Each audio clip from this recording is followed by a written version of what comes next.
تو ہمارے لیے ضروری تھا کہ فوری طور پر حرکت میں آ جائیں۔ اس صورت میں ہمیں سب سے پہلے رائفل بردار پر قابو پانا تھا اور پھر انچارج ٹونی کی خبر لینی تھی۔ میں نے مناسب سمجھا کہ زری گل اور راکیش سنگھے کو بھی تمام صورتحال سے آگاہ کر دوں۔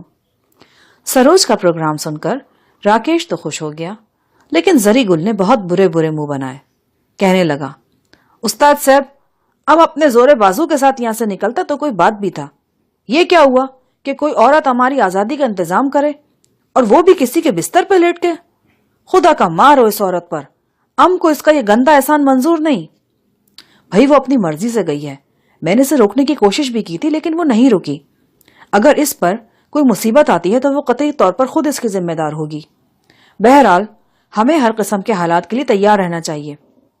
یہ عورت تو ہے ہی ارافہ، ہم تو پہلے دن سے جان گیا تھا کہ یہ ان عورتوں میں سے ہے جو اپنا آبرو ہر وقت ہتھیلی پر لیے پھرتا ہے۔ آپ کو یاد ہوگا چند ماہ پہلے فرید کوٹ میں اس نے کیا کیا تھا، آج یہ پھر سے اسٹوری کو دہرا رہا ہے۔ راکیش سنگھے خاموش بیٹھا تھا۔ ہم اردو بول رہے تھے لہٰذا اس کی سمجھ میں کچھ نہیں آ رہا تھا۔ تانگورے بدستور گہری نیند میں تھا۔ اس کے زخموں سے بہنے والا خون خود ہی جم کر بند ہو گیا تھا۔ میں نے سلاخ دار کھڑکی کے پٹ کھول دیے اور اس کمرے کی طرف دیکھنے لگا جہاں سروج مسلح پہرے داروں کے ساتھ داخل ہوئی تھی۔ یقیناً پہرے دار اسے چھوڑ کر جا چکے تھے اور اب وہ ٹونی کے ساتھ کمرے میں تنہا تھی۔ کمرے میں کیا ہو رہا ہے اس کے بارے میں سوچ کر میں ذہن پراگندہ نہیں کرنا چاہتا تھا۔ بہرحال یہ بات آیا تھی کہ سروج ٹونی کو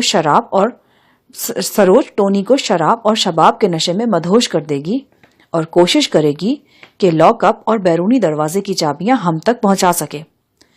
قریباً ایک گھنٹہ انتظار کے جاں گسل لمحات کی نظر ہو گیا۔ ٹونی کے کمرے کی لائٹ آن تھی یا آف، اس بارے میں اندازہ لگانا مشکل تھا۔ وجہ یہ تھی کہ لاک اپ کی جانب کمرے کی کوئی کھڑکی یا روزن نہیں تھا۔ کوئی آواز یا آہٹ وغیرہ سنائی دینے کا تو سوال ہی پیدا نہیں ہوتا تھا۔ لاک اپ سے کمرے کا فاصلہ کافی زیادہ تھا۔ اس وقت رات کے قریباً 4:30 بجے تھے جب ٹونی کے کمرے کا دروازہ کھلا اور سروج لڑکھڑاتی ہوئی سی باہر آ گری۔ اس کے بال منتشر تھے اور جسم کے گرد کسی بستر کی چادر لپٹی ہوئی تھی۔ اس کے عقب میں ٹونی نمودار ہوا۔ وہ ایک چوڑا چکلا سیاہ فام تھا۔ اس کے ہاتھ میں سیاہ کالرڈ پسٹل نظر آ رہا تھا۔ اس نے پسٹل سروج کی طرف سیدھا کیا اور کڑک کر بولا، چلو اٹھو۔ سروج نے اٹھنے میں تاخیر کی تو اس نے سروج کے بال مٹھی میں جکڑے اور کھینچتا ہوا لاک اپ تک لے آیا۔ ایک جانب سے شلوار قمیض والا شخص نمودار ہوا۔ ٹونی نے چابیوں کا گچھا اس کی طرف پھینکا۔ اس نے آگے بڑھ کر لاک اپ کا دروازہ کھولا۔ سروج ہچکیوں سے رو رہی تھی اور اس نے اپنا چہرہ بازو کے خم میں چھپا رکھا تھا۔ دھوکہ کرتی ہے کتیا کہیں کی، تیرے جیسیاں تو جیب میں لیے پھرتے ہم۔ ٹونی دانت پیس کر غرایا۔ اس نے سروج کو دھکا دیا۔ وہ سنبھلنے کی کوشش کرتی ہوئی زخمی تانگورے کے قریب آ گری۔ وہ اپنا جسم بمشکل چادر میں چھپائے ہوئے تھی۔ اس کے رخساروں پر تماچوں کے نشانات تھے اور بالائی ہونٹ پھٹ کر سوج گیا تھا۔ مجھے یقین نہیں آیا کہ یہ اجڑی پجڑی لڑکی وہی سروج ہے جو 1-1.5 گھنٹہ پہلے بڑے تم تراق سے کمرے میں بیٹھی تھی اور اپنے تیرے نظر سے شکار کرنے کے لیے پر تول رہی تھی۔ میں سمجھ گیا کہ سروج کا منصوبہ کامیاب نہیں ہو سکا اور وہ غیر متوقع طور پر آخری مرحلے میں پکڑی گئی۔ ٹونی کی آنکھیں خون اگل رہی تھیں اور وہ سروج کو انگریزی اور سنہالی کی منتخب گالیاں دے رہا تھا۔ ایک لمحے کے لیے میرے بازوؤں میں برق سی کوند گئی۔ میں نے دیکھا کہ ٹونی اور AK-56 والا شخص ایک ہی سیدھ میں کھڑے ہیں۔ اگر میں ٹانگ مار کر ٹونی کے ہاتھ سے پسٹل گرا دیتا تو رائفل بردار مجھے فوری طور پر نشانہ نہیں بنا سکتا تھا۔ اگر بناتا بھی تو اس حماقت کا نتیجہ ٹونی کی موت کی صورت میں نکلتا۔ میں ٹانگ کو حرکت میں لانے کا سوچ ہی رہا تھا کہ ہال کمرے کے بیرونی دروازے پر دستک ہونے لگی۔ ٹونی دروازے کی طرف گھوما تو رائفل کی زد سے نکل گیا۔ اب مہلک رائفل براہ راست ہماری طرف اٹھی ہوئی تھی۔ کوئی رسک لینا خودکشی کرنے کے مترادف تھا۔ شلوار قمیض والے شخص نے آگے بڑھ کر لاک اپ کا دروازہ مقفل کیا اور میں گہری سانس لے کر رہ گیا۔ سلاخ دار کھڑکی میں سے ہال کمرے کا منظر صاف نظر آ رہا تھا۔ ٹونی نے بیرونی کمرے کا دروازہ کھولا تو 4-5 مزدور مزید گٹھریاں لیے اندر داخل ہوئے۔ انہوں نے جلدی جلدی گٹھریاں مقررہ جگہ پر رکھیں اور مزید گٹھریاں اور گتے کے ڈبے لینے چلے گئے۔ مجھے یوں محسوس ہو رہا تھا جیسے یہ سارا سامان مختلف گفٹ شاپس اور سوینئر شاپس سے سمیٹ کر یہاں لایا جا رہا ہے اور یہ کام بڑی ہنگامی بنیادوں پر کیا جا رہا تھا۔ کام کرنے والوں اور کروانے والوں میں افراتفری کی سی کیفیت صاف محسوس کی جا سکتی تھی۔ سروج جہاں کی تہاں پڑی تھی اور بالوں میں چہرہ چھپائے سسک رہی تھی۔ بہت توہین آمیز سلوک ہوا تھا اس سے۔ وہ اپنا حسن و شباب سوچے سمجھے منصوبے کے تحت داؤ پر لگاتی آئی تھی، لیکن آج اس داؤ میں سے مات ہو گئی تھی۔ میں نے اسے سہارا دے کر اٹھایا اور کمرے میں پہنچا دیا۔ وہ بڑبڑا رہی تھی اور ٹونی کو صلواتیں سنا رہی تھی۔ جیسا کہ بعد میں پتا چلا سب کچھ پروگرام کے مطابق ہو گیا تھا، لیکن جب وہ چابیوں کا گچھا لے کر باتھ روم میں داخل ہوئی تو ٹونی کو شک پڑ گیا۔ وہ اس کے پیچھے آیا اور چابیاں اس سے چھین لیں۔ اس نے سروج کو مارا پیٹا اور دھکے دے کر کمرے سے باہر پھینک دیا۔ زری گل اس واقعے پر دل ہی دل میں بہت خوش تھا، لیکن اس نے عقل مندی کی کہ اس موقع پر زبان نہیں کھولی، ورنہ اس کی بات تیر کی طرح سروج کے سینے میں لگتی اور ایک نیا ہنگامہ شروع ہو جاتا۔ مجھے سروج پر غصہ بھی آ رہا تھا اور کسی حد تک ترس بھی۔ وہ اپنی خواہشات کے پیچھے بھاگتی بھاگتی شرافت اور انسانیت سے بہت دور نکل چکی تھی۔ اب اس کی صرف ایک ہی منزل تھی، چٹے پل کی حویلی سے نکلنے والا دفینہ۔ اس منزل تک پہنچنے کے لیے وہ ہر راستے پر سر کے بل چلنے کے لیے تیار تھی۔ سامان کی نئی کھیپ قریباً 3 درجن گٹھریوں اور گتے کے باکسز پر مشتمل تھی۔ سامان رکھنے کے بعد مزدور اور کاکا کے کارندے باہر چلے گئے۔ ہال میں ایک بار پھر گنے چنے افراد رہ گئے۔ وہ آپس میں تیز لہجے میں باتیں کر رہے تھے اور ان کی حرکات و سکنات سے بے چینی عیاں تھی۔ کچھ دیر بعد تانگورے بھی بیدار ہو گیا۔ اس کی آنکھیں سرخ اور چہرہ سوجا ہوا تھا۔ وہ خالی خالی نظروں سے ادھر ادھر دیکھتا رہا، پھر اس نے پانی طلب کیا۔ زری گل نے پانی کا گلاس اس کے ہونٹوں سے لگایا۔ اس کا منہ اندر سے بھی زخمی تھا۔ بہت سا پانی اس کی باچھوں سے بہہ نکلا۔ چند گھنٹے پہلے جب کاکا کے کارندے اسے پوچھ گچھ کے بعد واپس لاک اپ میں لائے تھے تو اس کے جسم پر پتلون نہیں تھی۔ زری گل نے اس کی ٹانگیں ڈھانپنے کے لیے ایک کپڑا دھوتی کی شکل میں باندھ دیا تھا۔ اب اس کپڑے پر جگہ جگہ خون کے دھبے نمودار ہو چکے تھے۔ ظاہر ہے یہ خون اس کی ٹانگوں کے زخموں کا تھا۔ اس نے ہراساں نظروں سے اپنی خون آلود دھوتی کو دیکھا اور اس کی آنکھوں میں کرب کے آثار ابھر آئے۔ میں اس کے قریب بیٹھ کر دھیرے دھیرے اس کی پیشانی سہلانے لگا۔ اس نے نحیف آواز اور ٹوٹی پھوٹی انگریزی میں پوچھا، مس سروج کہاں ہے؟ وہ کمرے میں ہے، اس کی طبیعت ٹھیک نہیں ہے۔ اس کے ساتھ تو میرے جیسا سلوک نہیں کیا گیا؟ نہیں، میں نے دروغ آمیز مصلحت سے کام لیا۔ میرے بھائی صاحب کا کچھ پتا چلا؟ کون بھائی صاحب؟ دامودر، سب انسپیکٹر دامودر، وہ میرے بڑے بھائی ہیں۔ نہیں، دامودر صاحب کا ابھی تک کچھ پتا نہیں چلا، شاید وہ بچ نکلنے میں کامیاب رہے ہیں۔ مجھے دوبارہ جھوٹ بولنا پڑا۔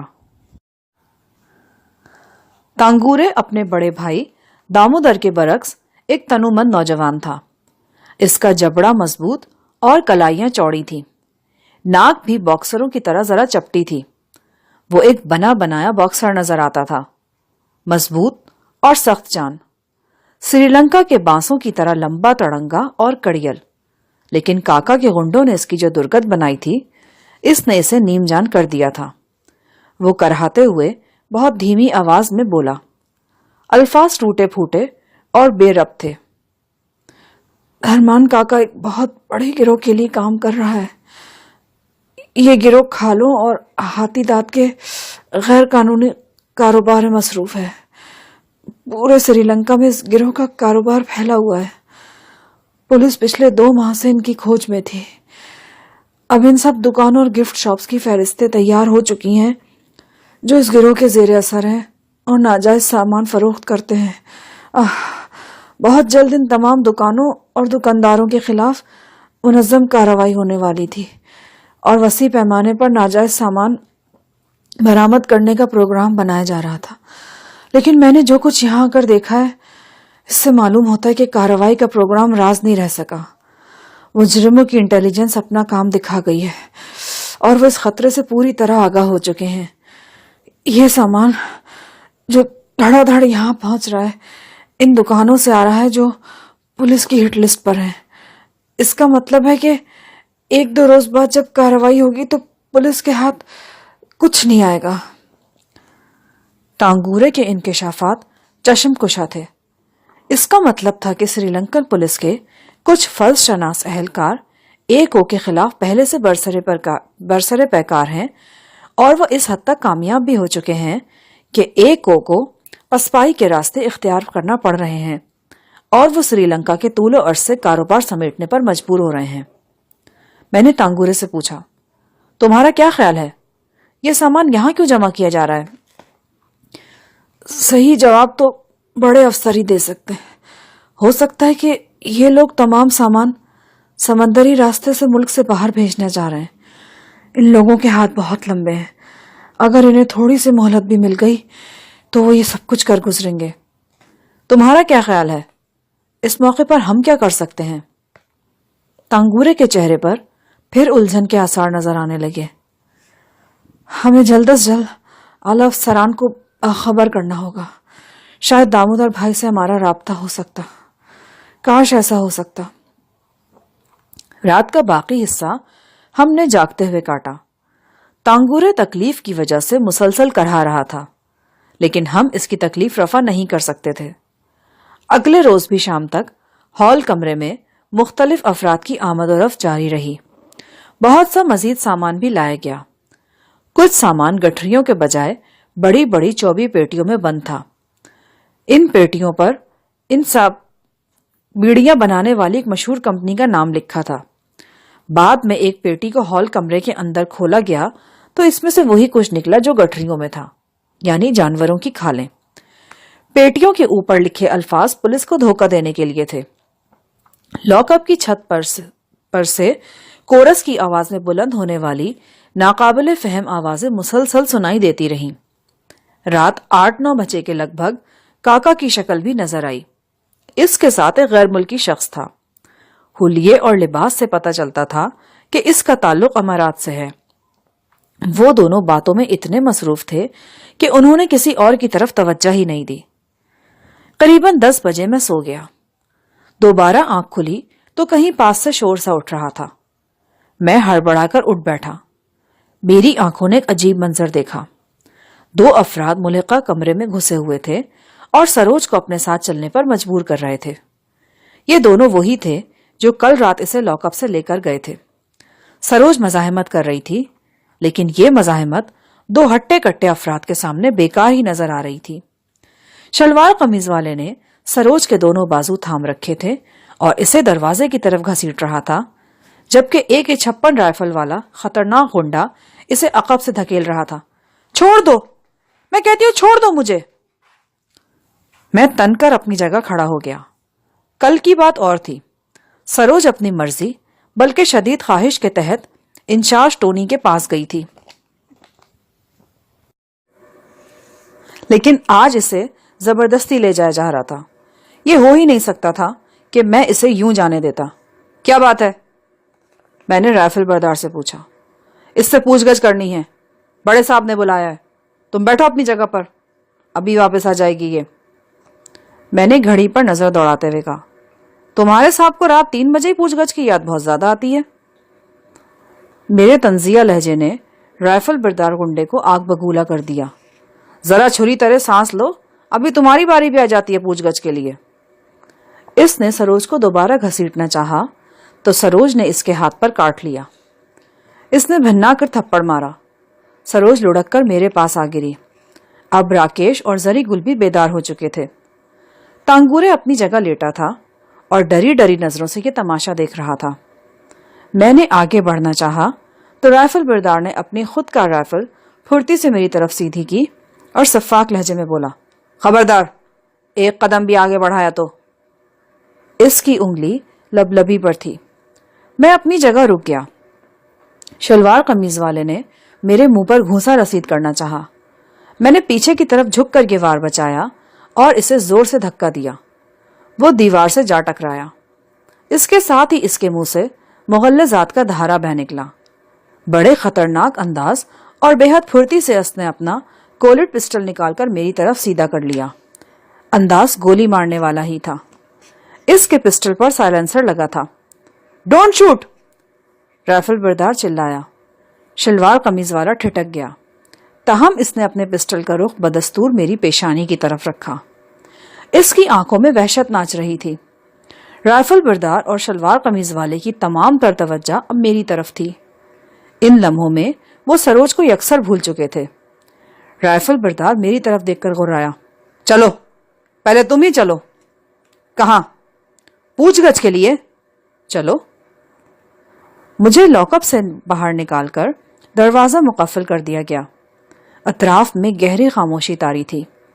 رائفل بردار اور شلوار قمیض والے نے مجھے بڑی احتیاط سے کور کر رکھا تھا۔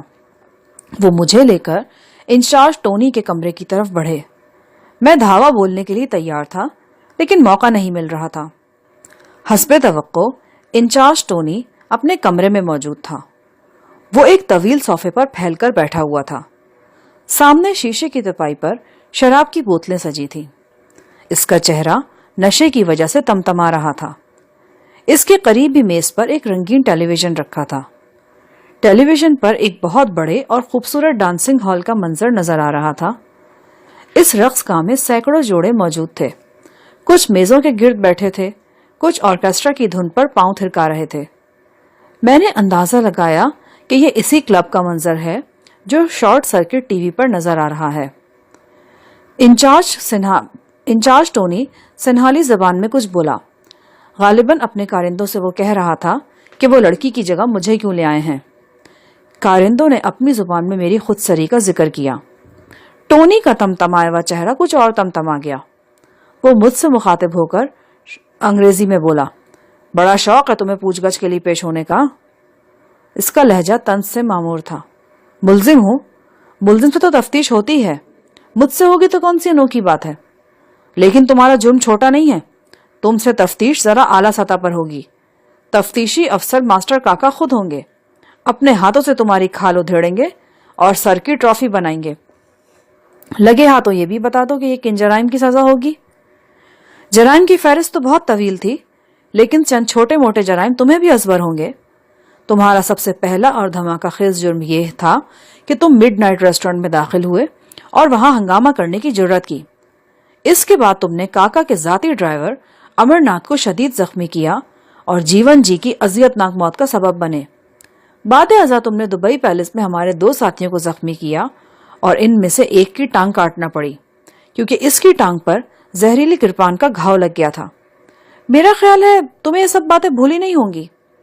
ابھی صرف 5 دن پہلے وائلڈ لائف ریزرو میں تم ہمارے ایک ساتھی کو شدید زخمی اور دوسرے کو ہلاک کر چکے ہو۔ ان سب جرائم کے علاوہ تمہارا ایک جرم یہ بھی ہے کہ تم نے دبئی پیلس کی ملازمہ آروشی کو ماسٹر کاکا سے غداری پر اکسایا اور اس میں کامیابی حاصل کی۔